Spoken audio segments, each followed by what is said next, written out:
Hello student, in today's lecture we are going to learn about new topic of grammar, voices, active, passive voice. In this lecture we are learn about and knowing about the what is voice, what is active voice and passive voice, and some general rules change from active to passive voice. Let's begin with what is voice. Voice क्या होता है? Voice is a grammatical category that applies to the verb in a sentence, जो कि sentence में verb को apply करती है. जैसे it shows the relationship between the doer and an action subject and the receiver of that object. That means in the sentence there is a subject जो कि action को do करेगा and receiver होगा एक जो कि object होगा उस action को receive करेगा. In English grammar there are two types of voices. First is active voice and second is passive voice. Mostly our sentence we are tell and says in active voice. What is active voice? Active voice क्या होता है? In a active voice the subject of a sentence is the performer. इसमें क्या होगा, जो subject है जो हमारा करता है या सब्जेक्ट है वो क्या होगा, परफॉर्मर होगा, उस एक्शन को करेगा वो. Of the action indicate by the verb, जो कि वर्ब से जो एक्शन को इंडिकेट कर रहा है उसको वो परफॉर्म करेगा. एंड द जो ऑब्जेक्ट है, object of a sentence receives the action of the verb, और जो भी एक्शन होगा उसको रिसीव कौन करेगा, उस सेंटेंस में ऑब्जेक्ट. जैसे कि एडम क्लीन द किचन, तो here Adam is a subject, clean is a action and verb भी है ये, एंड द किचन क्या है यहाँ पे, ऑब्जेक्ट हो जाएगा. अब पैसिव को देख लेते हैं. पैसिव वॉइस क्या होता है? In the passive voice the subject receives the action expressed in the verb. Passive voice में जो सब्जेक्ट है वो रिसीवर बन जाता है, वो रिसीव करता है एक्शन को जो एक्सप्रेस होता है वर्ब के रूप में. The object of active sentence becomes the subject of the passive sentence. अब इसमें क्या होगा, जो ऑब्जेक्ट होता है एक्टिव सेंटेंस का वो तो सब्जेक्ट बन जाता है पैसिव में जाके. And we use a passive verb to say what happen to the subject. और हम पैसिव वर्ब को कैसे यूज़ करेंगे कि सब्जेक्ट के साथ में क्या हुआ, क्या हैपन हुआ. जैसे पैसिव का एक सेंटेंस देख लेते हैं जो हमने एक्टिव वॉइस में यूज़ किया, उसी को ही देखते हैं. The kitchen was clean bye Adam.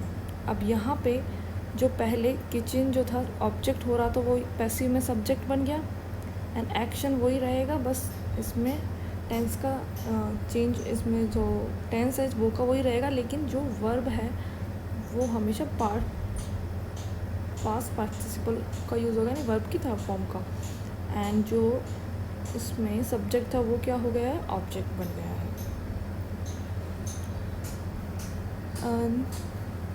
Some important things is only transitive verbs. Transitive verbs जो होती हैं उन्हीं का ही हम क्या बना सकते हैं, पैसिव बना सकते हैं. Verbs that takes one and more than objects, जैसे कि लाइक है, पेंट है, write, eat, clean, can be change from active voice to passive voice में इसको चेंज कर सकते हैं. इनट्रांजिटिव जो वर्ब्स होंगी can't be change into passive voice, वो कभी भी पैसिव वॉइस में चेंज नहीं होगी. Because such verbs do not have objects, उनके पास में ऑब्जेक्ट्स नहीं होता. जैसे कि like, she likes, he is sleep, child run. तो इस तरह की जो क्रियाएं हैं जो इनट्रांजिटिव वर्ब्स कहलाती हैं, जो अपने साथ में ऑब्जेक्ट नहीं लेती है, उनका पैसिव वॉइस नहीं बनता है. एग्जाम्पल देखते हैं, शी लाफ्ड. तो इसका अगर हम पैसिव वॉइस बनाएंगे तो इसका पैसिव वॉइस नहीं बनेगा.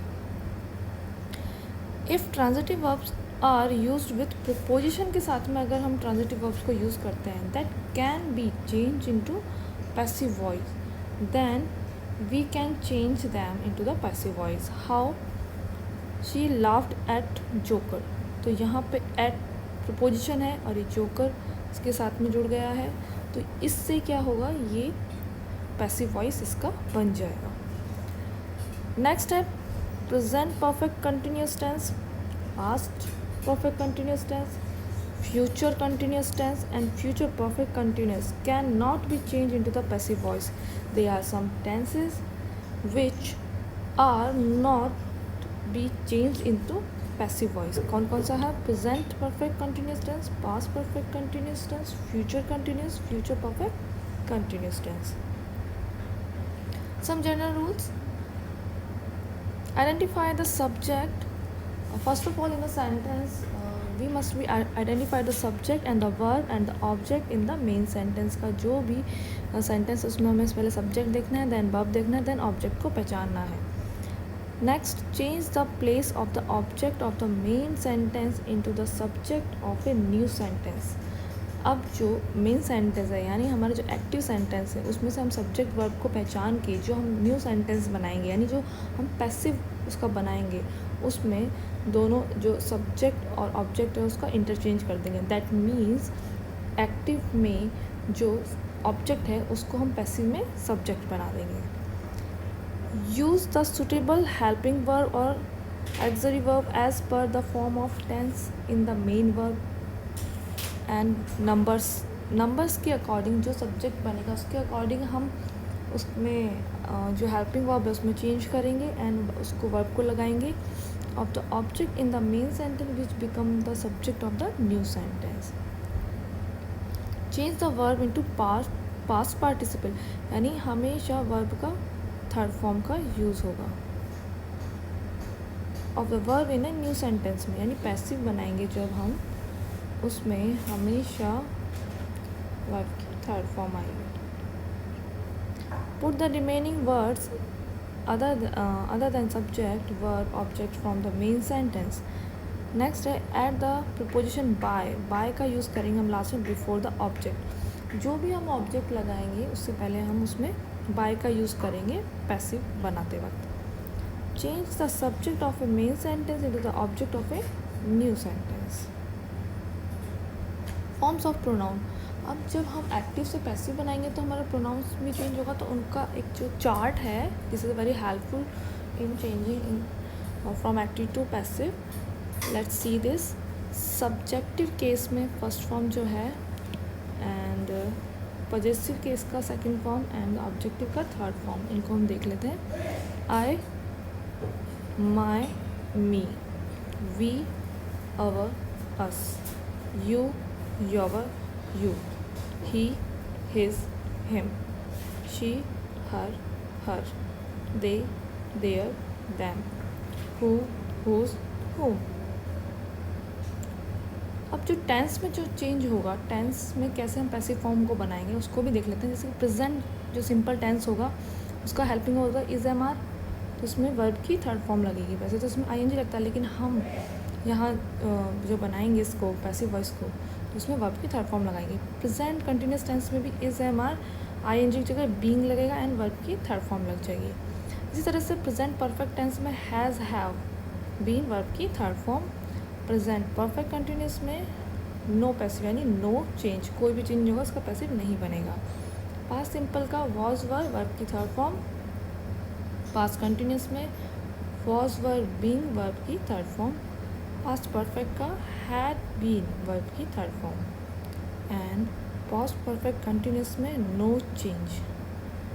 फ्यूचर सिंपल का shall, will, be plus verb की थर्ड फॉर्म. फ्यूचर कंटिन्यूस में no change and future perfect shall, will, have, been verb की third form and future perfect continuous tense में भी नो चेंज. आज हमने इसके जो बेसिक रूल्स हैं उनके बारे में पढ़ लिया है पैसिव वॉइस के. कल इसमें हम कैसे चेंज करना सेंटेंस को उसको सीखेंगे.